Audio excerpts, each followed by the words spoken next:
안녕하세요. 저는 회사를 운영하고 있는 30대 남성입니다. 예전에 어른들께서 우리나라에는 사기꾼이 너무 많아서 매번 법을 강화해야 한다며 열변을 토하셨는데 그때는 제가 너무 어려서 그 말이 이해되지 않았습니다. 지금은 지사 추적 프로그램뿐만 아니라 이곳의 사연을 듣고 있으면서도 매번 그런 사람들이 우리 주위에 정말 있는지 의문을 표하고 있었습니다. 그런 저의 생각 때문인지 저에게도 이런 황당한 일이 벌어졌었네요. 지금은 문제가 해결되어서 여유가 생겨서 사연을 보낼 수 있는데 그때는 눈 돌아갈 만큼 화가 났었어요. 제 이야기를 들어주시고 혹시 주변 분들에게는 비슷한 사람이 없는지 확인해 보시길 바라며 마음에서 사연을 말씀드립니다. 저도 보내드립니다.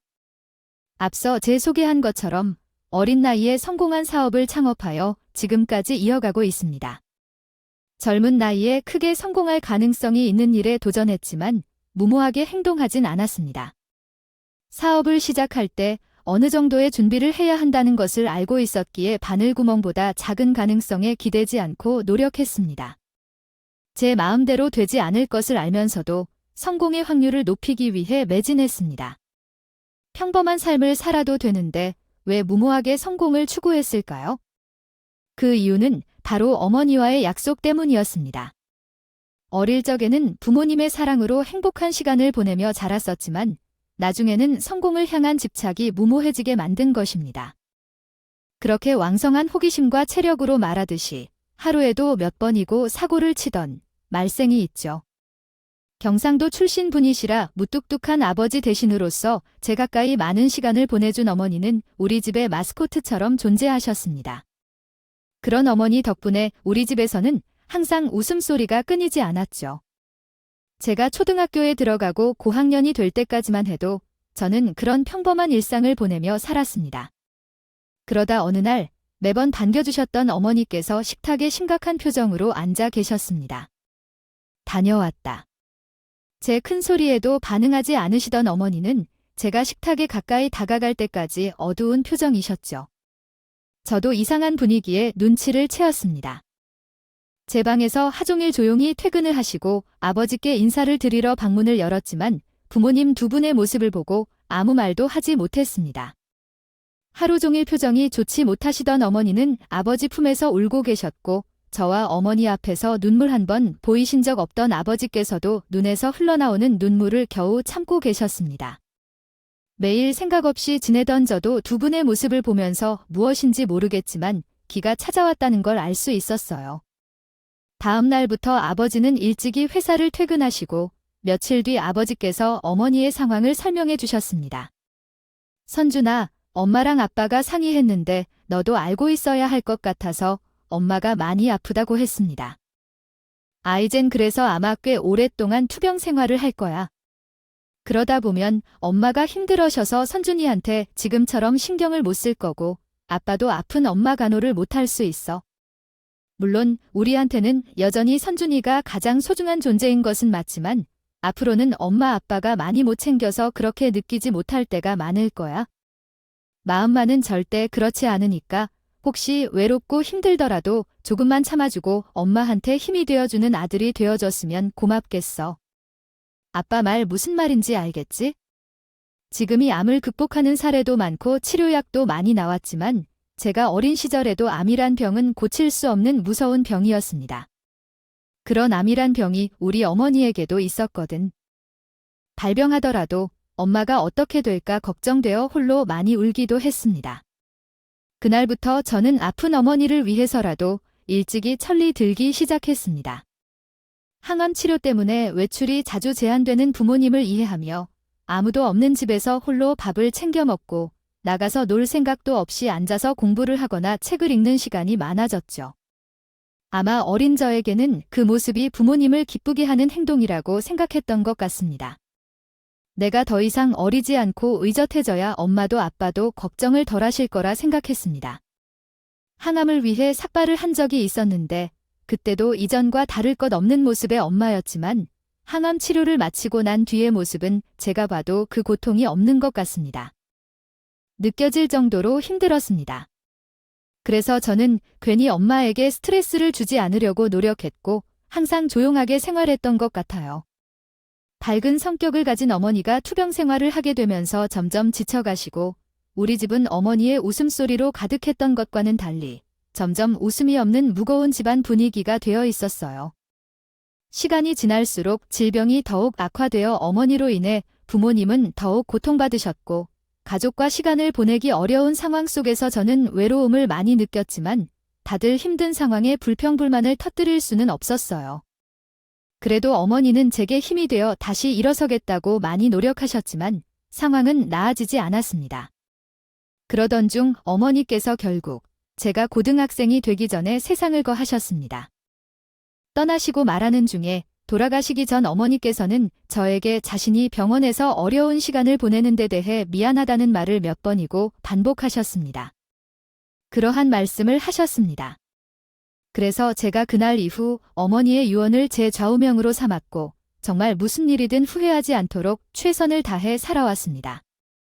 처음에는 어머니와 같은 환자를 치료하고 싶은 마음으로 의사가 되려 했지만 제 적성에 맞지 않았고 결국 하고 싶은 것과 후회하지 않을 것을 찾다가 사업가를 꿈꾸게 되었습니다. 만약 직접적으로 환자들을 도울 수 없다면 기부금으로 환자들을 간접적으로 도와주고 싶어요. 대학생 때부터 사업을 꿈꿨습니다. 구상을 하게 되었고 어머님의 유언대로 학업과 사업 모두 후회가 남지 않게 노력했습니다. 그리고 일찍이 성공을 거두었죠. 대학 시절부터 사업에 매달려 있던 저는 자신에게 호감을 표하는 친구의 마음을 모른 척하며 살아왔기에 제대로 된 연애를 한 번도 하지 못했습니다. 그래서 요즘에 말하는 모태솔로가 되어 있었죠. 뒤늦게 경제적인 여유로 이성들과 몇 차례의 만남을 가져봤지만 하나같이 좋은 기억이 아니었습니다. 연애를 어릴 때 해야 하는 이유가 있었다는 걸 뒤늦게 깨달았어요. 그때는 다 같이 학생이고 능력도 비슷비슷하다 보니 서로에 대한 마음이 가장 중요할 거예요. 그런데 아직 나이는 젊다고 하지만 사회적인 신분이 있기에 처음 만나는 사람들은 저를 능력과 조건을 의식할 수밖에 없었습니다. 그렇게 만난 여성분들 중에서 저와 취미나 성격이 맞은 사람들과 연애를 하면서도 생각하지 못한 곳에서 문제가 생겼어요. 어머니의 투병 생활로 인해서 어린 시절 홀로 저 스스로를 챙겨 했던 저에게는 기댈 사람이 한 명도 없었습니다. 물론 아버지께서 아들인 저를 사랑하셨고 도움을 주시며 이 세상을 살아가는데 길잡이가 되어주셨지만 무뚝뚝한 성격에 쉽게 곁을 내어주시지 않으셨죠. 한 사업체를 이끌어가는 수장으로서 약한 모습을 보여줄 수 없던 저는 그 무엇보다 어머니의 품속에 기대어 쉴 수 있는 여성이 간절했습니다. 그런데 만나는 여성들은 하나같이 다 저에게 기댈 줄만 알았어요. 그냥 쓰지 마세요. 외모뿐만이 아니라 내면 또한 매우 매력적이었습니다.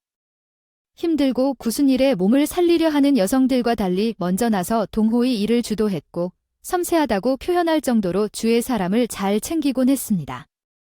누가 보더라도 주체적으로 살고 있는 여성인 민영 씨에게 나는 점점 호감을 느끼기 시작했습니다. 민영 씨와 더 알아가고 싶었던 나는 와인을 핑계로 사석에서 만남을 가져 서로에게 호감을 느끼며 가까워졌습니다. 우리는 연애를 시작했습니다. 그렇게 만나게 된 민영 씨는 이전에 만난 여자들과는 달랐습니다.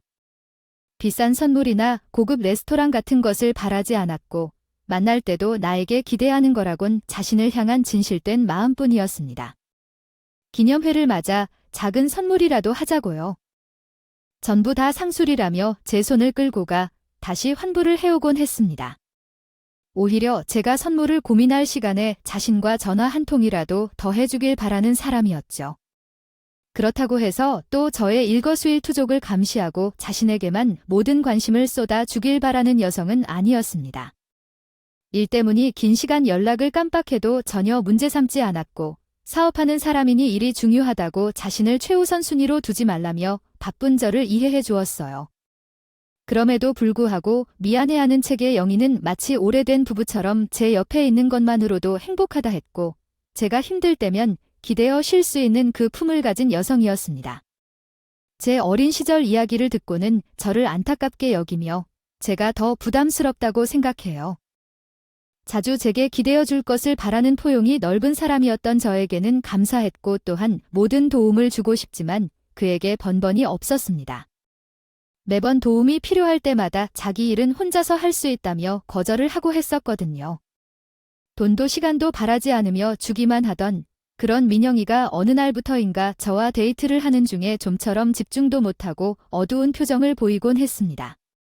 처음에는 건강 문제인가 싶었지만 그 후에도 계속되는 모습에 결국 제가 물어보게 되었어요. 그러나 어쩐 일인지 민영이는 그때마다 하고 있는 번역일이 잘 풀리지 않아 그렇다면서 저에게 사과하고 안심시키려 했습니다. 주었습니다. 하지만 몇 주가 지나도 계속되는 민영이의 어두운 모습에 저는 결국 집요하게 그 이유를 물어보게 되었습니다. 영아, 내가 봤을 때는 절대 때문에 내가 그런 것 같지 않아. 도대체 무슨 일이야? 내가 괜찮다고 하지만 남자친구 입장에서는 얼마나 고민된다고? 미안해, 오빠. 실은 아빠가 좀 아파서 당장에 수술할 돈이 필요하시다고 해. 근데 오빠도 알잖아. 미국 수술비가 얼마나 비싼지. 몸이 안 좋으셔서 아빠가 직접 한국으로 들어오실 수도 없고. 그래서 내가 전세금을 빼고 다시 미국으로 돌아가야 할지 고민이 되어서. 다 정리하고 가면 다시 한국으로 들어오기는 힘들 것 같은데. 나는 지금 하는 일도 마음에 들고 다오이 태어나서 처음 진정한 사랑이라고 생각한 오빠랑 헤어지기. 싫으니까 괜히 그러다 보니 내가 오빠가 해주는 게 미안해서 말을 못한 게야. 항상 이런 말을 했잖아. 나에게도 중요한 문제인 건 알고 있으나 왜 항상 혼자서 모든 것을 해결하려고 하는지. 혼자서 모든 걸 감당할 필요는 없어. 내가 말해주면 나도 같이 걱정하고 도와줄 수 있는 기회를 주는 거잖아. 아버지가 건강 문제로 고생하고 계신데 내가 미국으로 돌아가야 할 정도까지 아니어도 수술 비용이 부족해서 미국에서 보험을 들거나 병원에 격리될 수 있는 상황이니까. 상담해서 비용을 깎아주었는데 그래도 돈을 빌릴 곳이 어렵진 않나 봐. 얼마나 모자라길래 그래? 내가 빌려줄 테니 넌 내가 있는데도 왜 말을 하지 않고 혼자서 그런 고민을 하는 거야? 나 정말 섭섭하고 한다. 우리가 아무리 연인이라도 그래도 어떻게 돈까지 빌리는 게 괜찮아. 오빠, 내 가족 일이니까 나가 해결할게. 우리 조금만 떨어져서 지내다가 내가 다시 한국으로 돌아오면 되니까 그러면 조금만 기다려줘. 무슨 소린지 모르겠어? 영아, 돈 걱정이라면 나한테는 오히려 쉬워.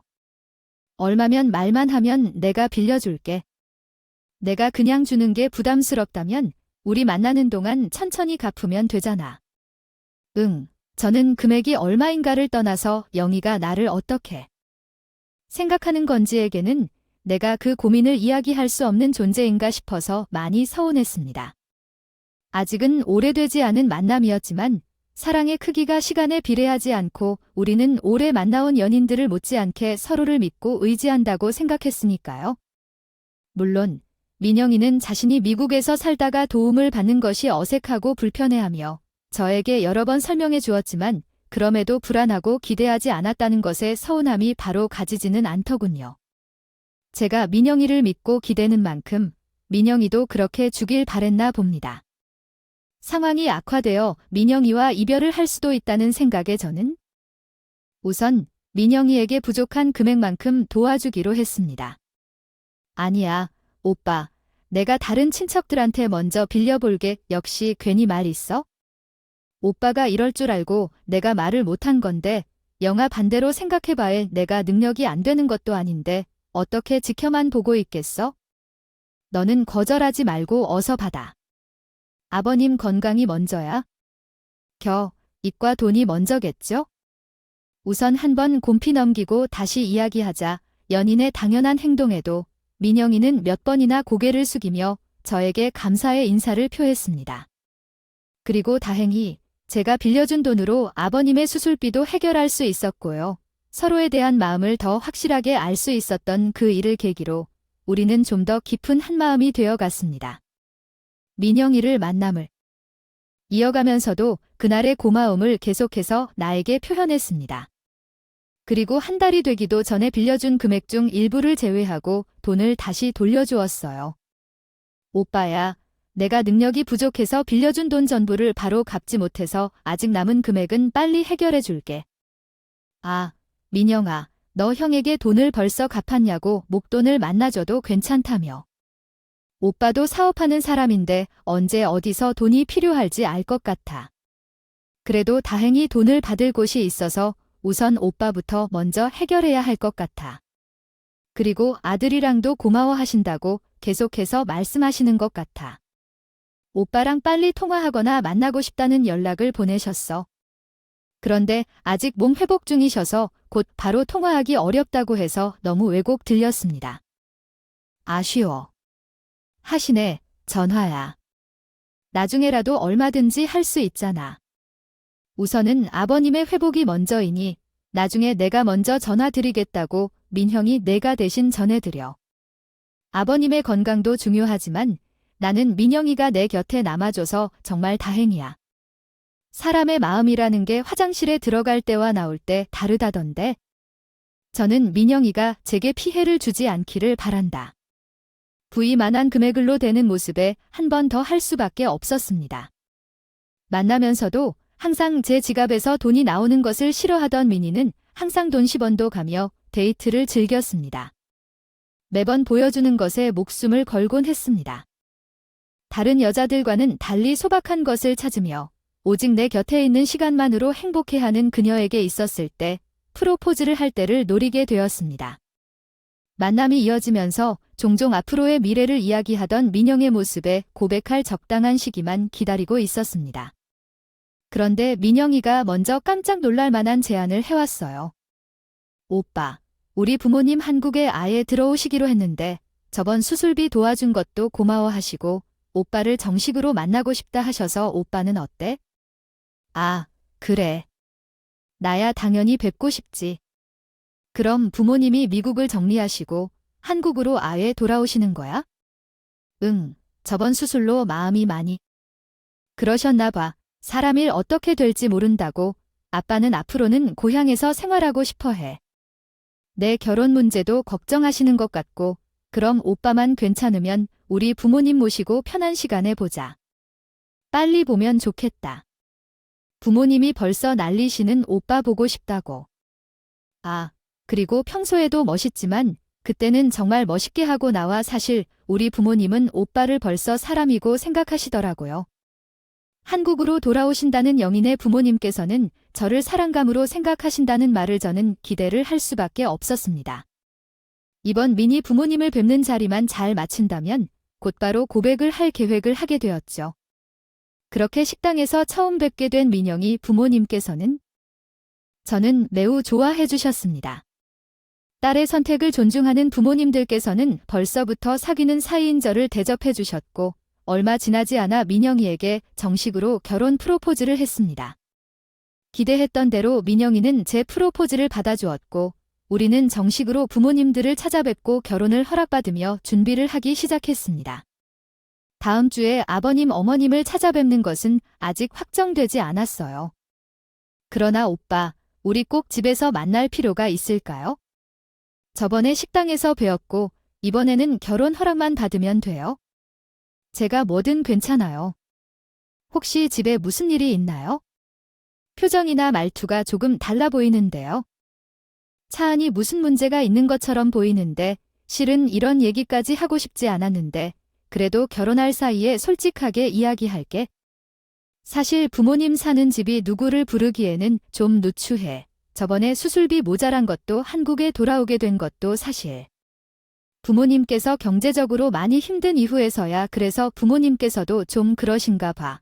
나름 결혼 허락받으러 오는 사이인데 제대로 된 집도 아니고 불러서 사이 대접도 못 해주겠다 걱정이 많으셔서.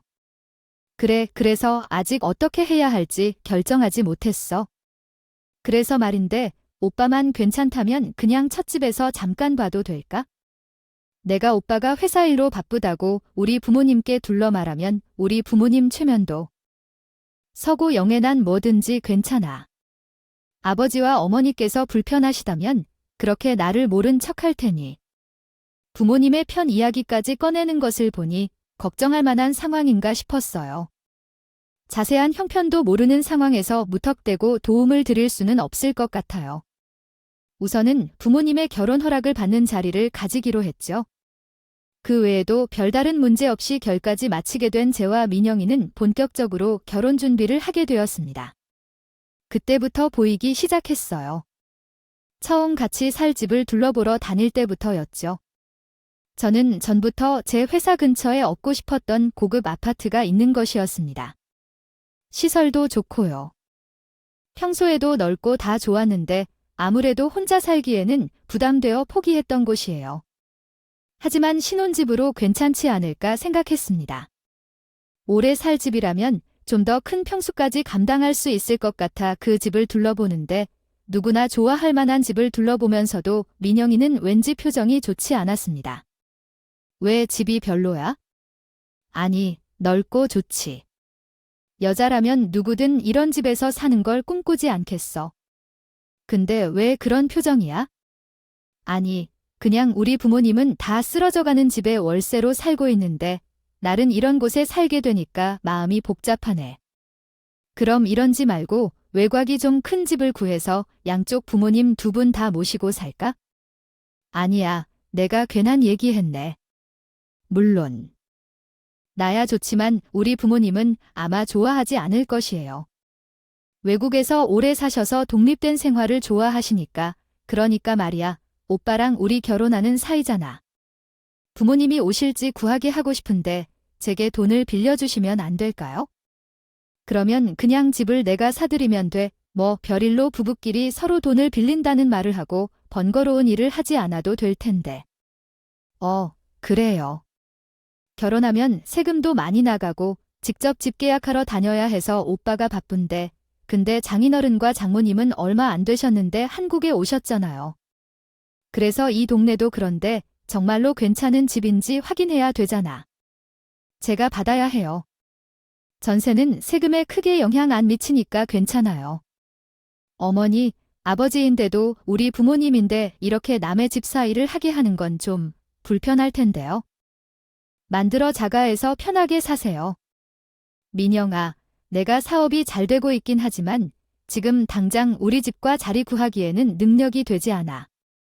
일단 전세금까지 한 개는 할 수 있지만 미루자. 서울 외곽에 큰 당 사서 독채로 집을 지어 양과 부모님도 함께 보고 살자. 오빠는 집 있으니 걱정할 필요 없어. 매번 도와주고 있는데 정작 집 하나 사주기가 어려워. 이 돈을 아깝다고 생각해? 갑자기 왜 그러냐, 미형아. 서울의 집값도 대충 알겠다. 우리 부부가 살 아파트를 찾는 것이 현명하다. 장인과 장모님이 사실 집을 구할 수도 있었지만 큰 돈을 부담하게 해드리기에는 저도 부담스러워.